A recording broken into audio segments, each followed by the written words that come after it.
ഒരു വശത്ത് യുഎസുമായുള്ള വ്യാപാര യുദ്ധം മുറുകുമ്പോൾ മറുവശത്ത് തീരുവകളിൽ ഇളവ് നൽകുന്നതുമായി ചില സൂചനകളാണ് പുറത്തുവരുന്നത്. ട്രംപ് അധികാരത്തിൽ കയറിയപ്പോൾ നടപ്പിലാക്കിയ തീരുവയിൽ മാറ്റമില്ല എന്ന് ആവർത്തിച്ച ട്രംപ് ഇപ്പോൾ ചൈന തീരുവകളിൽ ഇളവ് നൽകുന്നതിനുള്ള ചില സൂചനകളാണ് പുറത്തുവിട്ടിട്ടുള്ളത്. ഉപയോക്തൃ വിലവർധനവിനെ നിയന്ത്രിക്കാനും പൊതുജന പിന്തുണ നേടാനുമുള്ള ട്രംപിന്റെ ഈ ഒരു സമീപനം മുൻകാല ട്രംപ് നയത്തോട് വൈരുദ്ധ്യപ്പെടുത്തുന്നത് തന്നെയാണ്. ചൈനീസ് ഇറക്കുമതികൾക്ക് നേരെയുള്ള 145% വരെയുള്ള തീരുവ കുറയ്ക്കാനായുള്ള സാധ്യതയെക്കുറിച്ച് ഡൊണാൾഡ് ട്രംപ് പുതിയ സൂചനകൾ നൽകിയപ്പോൾ നേരത്തെ അദ്ദേഹത്തിന്റെ കർശനമായ വ്യാപാര നയങ്ങളിൽ കണ്ട പെട്ടെന്നുള്ള ഈ ഒരു ശ്രദ്ധേയമാറ്റം എന്തിന് എന്ന ചോദ്യമാണ് ഇപ്പോൾ ചർച്ചാ വിഷയമായി കൊണ്ടിരിക്കുന്നത്. കൂടാതെ വ്യാപാര മേഖലയിലുണ്ടായ അവസ്ഥകളും ആഭ്യന്തര സമ്മർദ്ദങ്ങളും ഈ ഒരു നിലപാട് മാറ്റത്തിന് ആധാരമായോ എന്ന ചില സംശയങ്ങളുമുണ്ട്. ചൈനയിൽ നിന്നുള്ള ഇറക്കുമതികൾക്ക് നേരെയുള്ള കർശനമായ തീരുവകൾ ട്രംപ് ഭരണകാലത്ത് അമേരിക്കൻ ഉപഭോക്താക്കളെയും ബിസിനസ്സുകളെയും വളരെയേറെ ബാധിച്ചിരുന്നുവെന്ന് വ്യത്യസ്ത റിപ്പോർട്ടുകൾ വ്യക്തമാക്കിയിരുന്നു. 145% വരെ ഉയർന്നിരുന്ന ഈ ഒരു തീരുവകൾ വിലവർധനവിലും വിതരണ ശൃംഖലാവസ്ഥയിലും ആശങ്കകൾ കൂടെ ഉയർത്തിയിരുന്നു. ഇത്തരമൊരു സാമ്പത്തിക സമ്മർദ്ദം നേരിടുന്നതിനിടയിലാണ് ട്രംപിന്റെ നിലപാടിലുള്ള ഈ ഒരു മാറ്റം. അതേസമയം ട്രഷറി സെക്രട്ടറി ലോറൽ ബെൻസെന്റിന്റെ ഉൾപ്പെടെയുള്ള സാമ്പത്തിക ഉപദേശകർ ചൈന തീരുവയുടെ ദൈർഘ്യവൽക്കരണത്തിൽ എത്രത്തോളം ആഘാതം ഉണ്ടാകുമെന്ന് നേരത്തെ തന്നെ ചൂണ്ടിക്കാണിച്ചിരുന്നു.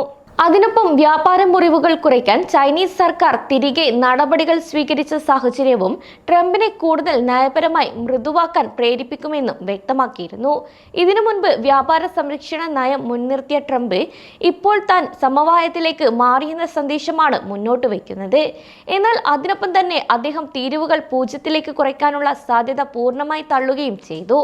അതായത് ചൈനയുമായി നീണ്ടു നിൽക്കുന്ന വ്യാപാര വിരോധ തീരുവ മാറ്റത്തിലൂടെ താൽക്കാലികമായി ശമിപ്പിക്കാമെന്ന ആശയമാണ് ഇപ്പോൾ ആഗോളതലത്തിൽ ആഴത്തിൽ ചർച്ചാ വിഷയമായി കൊണ്ടിരിക്കുന്നത്. കൂടാതെ ട്രംപിന്റെ ഈ മാറ്റത്തിന് പിന്നിലെ കാരണങ്ങളും തേടുന്നുണ്ട്. അതേസമയം ചൈനീസ് ഇറക്കുമതികൾക്ക് ഏർപ്പെടുത്തിയ 145% താരിഫ് നിലനിൽക്കില്ല എന്നാണ് ട്രംപ് വ്യക്തമാക്കുന്നതും.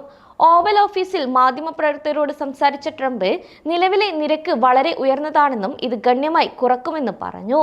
കൂടാതെ ഇതൊരു സമയം ആയിരുന്നു എന്നും 0 നിരക്കിലേക്ക് മടങ്ങില്ല, പക്ഷേ ഇപ്പോഴത്തെ പോലെ ഉയർന്നതായിരിക്കില്ല എന്നും കൂട്ടിച്ചേർത്തിട്ടുണ്ട്.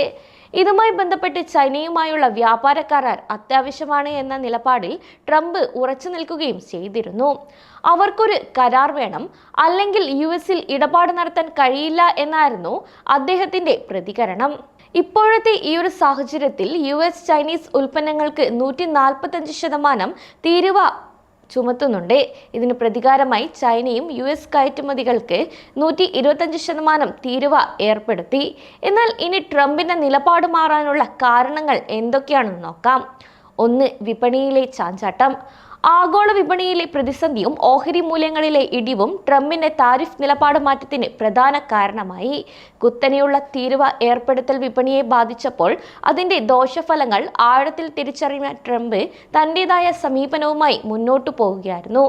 2. ചൈനയുടെ തിരിച്ചടി. ചൈനയുടെ 125% താരിഫ്, ആഗോള സഖ്യങ്ങൾ ശക്തിപ്പെടുത്തുന്ന നീക്കങ്ങൾ എന്നിവ യുഎസ് തീരുവയ്ക്ക് ചെറിയ തിരിച്ചടിയായി മാറി.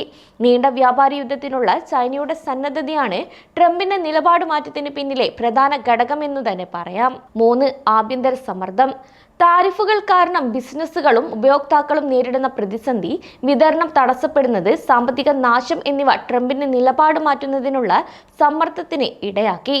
4. ആഭ്യന്തര വിമർശനം. പീറ്റർ നവാരോയും എലോൺ മസ്കും തമ്മിലുള്ള തർക്കമുൾപ്പെടെ ഇരു കക്ഷികളുടെയും വിമർശനം ട്രംപിന്റെ വ്യാപാര നയം തിരുത്താനുള്ള രാഷ്ട്രീയ സമ്മർദ്ദം ഏറെ വർദ്ധിപ്പിക്കാൻ കാരണമായി. 5. ബെസന്റിന്റെ മുന്നറിയിപ്പ്. യുഎസിന്റെ വ്യാപാര പ്രതിസന്ധി സുസ്ഥിരമല്ലെന്ന ട്രഷറി സെക്രട്ടറി സ്കോട്ട് ബെസന്റിന്റെ പരാമർശങ്ങൾ ട്രംപിന്റെ നിലപാട് മയപ്പെടുത്തുന്നതിനുള്ള കാരണമായോ എന്ന ചില സംശയങ്ങളും ഇത് സംബന്ധിച്ച് ഉയരുന്നുണ്ട്.